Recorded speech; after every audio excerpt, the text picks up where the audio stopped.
including Kira Rudik, Ukrainian member of parliament who has taken up arms in the fight against Russia. You can see her in her weapon right here. And she joins us right now.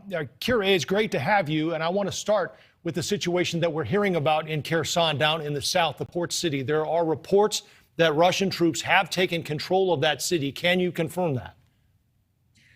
Hello, good evening. Thank you for having me. We cannot confirm that just yet. However, the fights in Kherson have been very, very tough and very intense.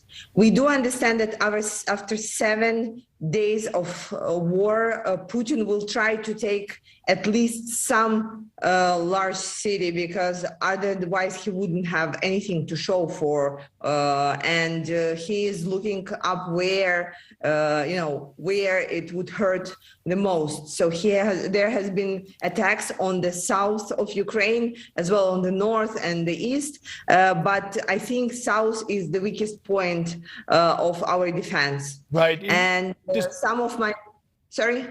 Despite the valiant fight you're putting up, Kira, do you feel like, as we look at this map, you are starting to lose some ground here? Of course, Putin's army is one of the strongest armies in the world.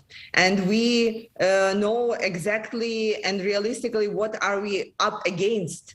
And the plan that we have is just to win time for ourselves to get ready and to prepare better, time for the sanctions to start actually working and create destabilization in Russia, and time for us pushing our allies to finally get us the no-fly zone over the western Ukraine, over the eastern Ukraine, everywhere. And I totally agree with the previous speaker, with the ambassador, that Putin does not play by the rules. Putin just looking at it and laughing, and he's saying, oh, okay, I will wait until you prepare all the paperwork. Look at the distraction that he creates in Ukraine. Look at all the pain and suffering that he is bringing in. And NATO allies and everybody else who signed the memorandum to protect us when we gave up our nuclear weapon, right, now saying, oh, we have the new rules, we have the paperwork that we need to go through. Right. And then I'm saying, we are super grateful for everything, but please bend the rules so that Ukraine will stand,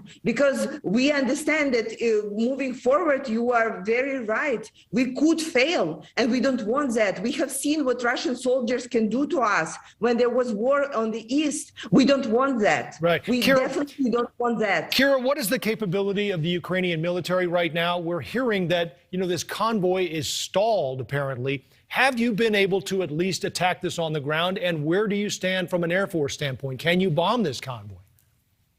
So we unfortunately cannot bomb the convoy. This is why we are asking for the no-fly zone, because the Air Force is our weakest point and the land force is our strongest point. And you have seen that we have been fighting on the land like never before and nobody before. So that's why we are keeping it up right now. But we do need help and support from the air side.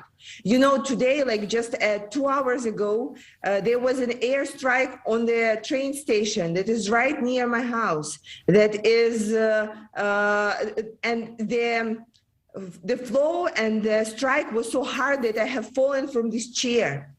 Because it's very close, it's near, and he is right, destroying our cities with the missiles. We need to do something to contradict that. And I don't see right now that Ukraine would have force in the nearest future to be able to do that. So let me ask you this.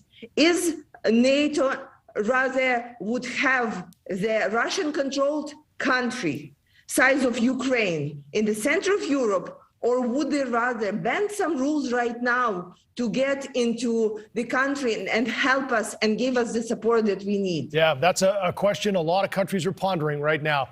Kira, it is so great to have you. Kira Rudik, member of the Ukrainian parliament.